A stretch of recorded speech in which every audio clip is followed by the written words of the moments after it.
Assalamualaikum warahmatullahi wabarakatuh. Apa kabar Anda semuanya? Semoga selalu dalam keadaan sehat dan masih semangat untuk belajar ya. Nah, pertemuan kali ini kita belajar materi akhir di bab 1 tentang gangguan dan kelainan rangka dan otot. Selain kita mempelajari gangguan dan kelainan pada rangka dan otot, kita juga akan mempelajari upaya yang dapat dilakukan untuk menjaga kesehatan rangka dan otot. Tujuan pembelajaran materi hari ini yang pertama, mensyukuri bentuk sempurna yang telah diciptakan Allah dengan menjaga kesehatan rangka. Yang kedua, peduli kesehatan rangka setelah mempelajari kelainan dan penyakit pada sistem gerak manusia. Yang ketiga, mengidentifikasi gangguan dan kelainan rangka dan otot. Yang keempat, melakukan upaya yang dapat dilakukan dalam menjaga kesehatan sistem gerak. Nah, apakah kalian pernah merasakan yang namanya kram? Nah, mungkin beberapa dari kita pernah merasakannya ya. Nah, jadi kram ini itu akan berhubungan dengan materi yang akan kita pelajari hari ini. Jadi, tonton video sampai habis ya. Kelainan pada sistem gerak merupakan sekumpulan penyakit yang menyebabkan adanya gangguan pada saat kita bergerak. Nah, adanya gangguan ini itu dapat menghambat gerakan kita dalam melakukan aktivitas sehari-hari. Nah, jadi kelainan dan gangguan sistem gerak yang akan kita bahas itu yang pertama mengenai kelainan dan gangguan pada tulang, yang kedua kelainan gangguan pada sendi, yang ketiga kelainan dan gangguan pada otot. Yang pertama kita akan membahas tentang gangguan dan kelainan pada tulang. Yang pertama ada kelainan skoliosis. Nah, skoliosis ini adalah kondisi tulang belakang bagian punggung itu membengkok ke kiri ataupun ke kanan. Nah, jadi untuk normal tulang belakang bagian punggung manusia itu seperti ini, dia lurus. Nah, jika terdapat kelainan skoliosis, maka tulang belakang bagian punggungnya akan membengkok ke kiri atau ke kanan. Nah, apa saja sih penyebab dari kelainan skoliosis ini? Yang pertama, kebiasaan posisi duduk yang salah. Nah, ini merupakan posisi duduk yang salah sehingga dapat menyebabkan penyakit skoliosis. Yang kedua, struktur tulang belakang yang abnormal. Yang ketiga, kaki tidak sama panjang. Yang keempat, penyebabnya adalah kelumpuhan otot. Nah, selanjutnya untuk kelainan yang kedua pada tulang yaitu lordosis. Lordosis adalah kondisi tulang belakang bagian punggung membengkok ke depan. Nah, untuk normalnya itu tulang kita seperti ini. Nah, jika ada kelainan lordosis, maka tulang belakang bagian punggung itu akan membengkok ke depan. Apa saja penyebabnya? Yang pertama, penyebab lordosis itu disebabkan oleh penyakit tuberkulosis atau TBC pada tulang. Yang kedua, tulang tidak keras karena kurangnya kalsium pada saat pembentukan tulang. Kemudian ada kelainan kifosis.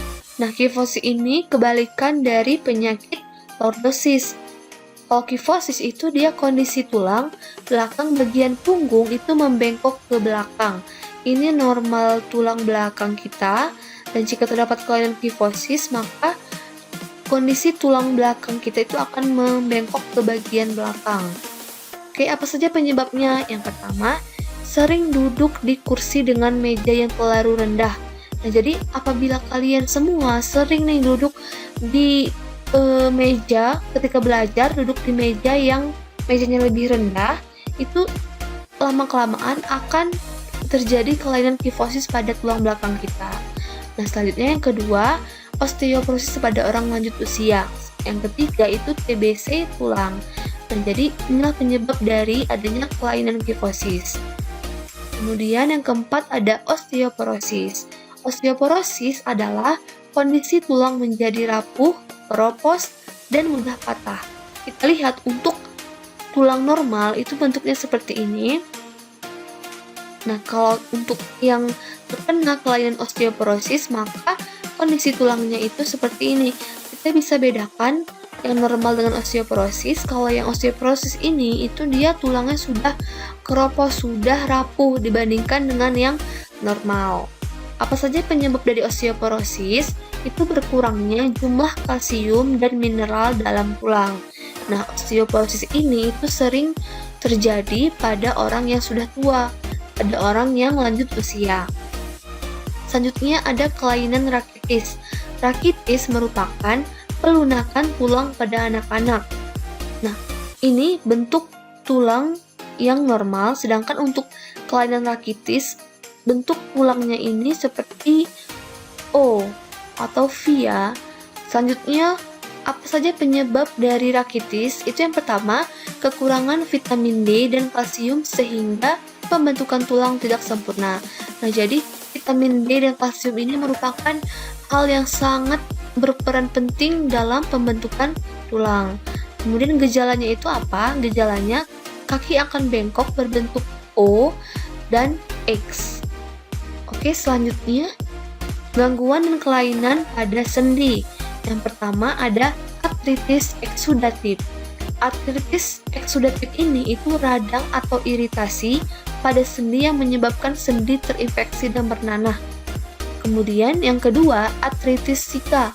Ini radang sendi yang menyebabkan cairan sendi menjadi kering karena dia kehilangan cairan sinovial. Selanjutnya ada dislokasi. Ini merupakan bergesernya sendi dari kedudukan semula karena jaringan ligamen yang sobek. Nah, dislokasi ini itu bisa disebabkan pada saat jatuh dari sepeda. Nah, ini bisa bergesernya sendi dari posisinya yang semula berubah ke bawah seperti ini. Ini penyakit dislokasi. Kemudian terkilir. Nah, kalau terkilir ini mungkin sudah tidak asing lagi bagi kita dan mungkin kita sering mengalaminya. Terkilir itu adalah tertariknya ligamen ke posisi yang tidak sesuai tetapi sendi tidak bergeser. Jadi dia hanya tertarik ligamennya, sendinya tidak tergeser. Kalau yang tadi itu dislokasi, sendi yang tergeser. Nah, kemudian ada ankilosis. Ankilosis ini persendian seolah-olah menyatu sehingga tidak dapat digerakkan. Nah, ankilosis itu disebabkan oleh radang pada jaringan ikat di sekitar sendi atau penumpukan asam urat. Selanjutnya untuk gangguan dan kelainan pada otot. Yang pertama ada atrofi. Atrofi itu dia kondisi otot mereduksi atau mengecil sehingga tidak kuat untuk melakukan gerakan. Nah, jadi otot kita ini kan otot bicep. Jadi ini normalnya, dan ketika kita terkena kelainan atrofi maka otot bicep kita ini akan mereduksi, akan mengecil. Nah, akibatnya itu jika tidak kita lakukan pengobatan maka akan dapat menyebabkan kelumpuhan. Nah, selanjutnya ada hipertrofi. Ini kebalikan dari atrofi. Hipertrofi itu dia peningkatan ukuran sel-sel otot sehingga kondisi otot menjadi besar. Nah, selanjutnya ada kram. Nah, ini yang kita bahas di awal tadi. Jadi kram ini mungkin sering kita alami ketika kita selesai berolahraga. Nah, jadi kram ini merupakan kejang otot yang disebabkan oleh cuaca dingin atau aktivitas otot yang terlalu berat. Selanjutnya ada tetanus. Nah, tetanus ini penyakit yang disebabkan oleh bakteri Clostridium tetani. Gejala penyakit ini adalah otot terus-menerus berkontraksi. Kemudian untuk kelainan otot yang terakhir itu ada mistenia gravis, yaitu keadaan otot melemah secara bertahap sehingga menyebabkan kelumpuhan bahkan kematian. Nah, untuk menjaga kesehatan sistem gerak kita agar tidak terjadi kelainan seperti yang sudah kita bahas, yang pertama adalah dengan mengkonsumsi makanan bercukup gizi, terutama protein, vitamin D, kalsium, dan air. Selanjutnya yang kedua, lakukanlah olahraga secara rutin dan tidak berlebihan serta menghindari cedera saat berolahraga. Nah, kemudian diupayakan duduk dengan kaki lurus dan posisi kaki lebih tinggi dari pantat setelah berolahraga. Kemudian upaya yang dapat dilakukan yaitu saat kita menulis atau membaca, bahkan makan di meja. Posisi badan tegak dengan jarak meja dan kursi tidak terlalu jauh. Jangan membungkuk. Jadi kita harus posisi badan itu harus tegak dengan meja, kursi tidak terlalu jauh. Selanjutnya, pada saat berjalan atau berdiri, posisi badan selalu tegak dengan pandangan lurus ke depan. Nah, jika terpaksa mandi dengan air hangat, disarankan dibilas dengan air biasa. Nah, kita sering nih kalau cuaca dingin, maka kita akan malas mandi dengan air dingin. Pasti kita akan mandi dengan air hangat. Nah, walaupun kita mandi dengan air hangat, itu kita usahakan pada saat bilas terakhir itu dengan air biasa. Nah, selanjutnya adalah istirahat yang cukup. Nah, jadi Allah Subhanahu wa Ta'ala itu telah menciptakan makhluk hidup, menciptakan manusia itu dengan sempurna. Jadi, untuk itu kita harus melakukan upaya untuk menjaga kesehatan sistem gerak pada manusia. Gunanya untuk apa? Untuk mengantisipasi gangguan atau kelainan yang terjadi pada sistem gerak. Tentunya kita semua tidak mau kan terjadi gangguan atau kelainan seperti yang sudah kita bahas tadi. Nah, untuk itu perlu kita lakukan upaya agar kesehatan sistem gerak kita itu selalu terjaga. Nah, cukup sekian untuk pertemuan kita hari ini. Sampai jumpa di pertemuan selanjutnya. Assalamualaikum warahmatullahi wabarakatuh.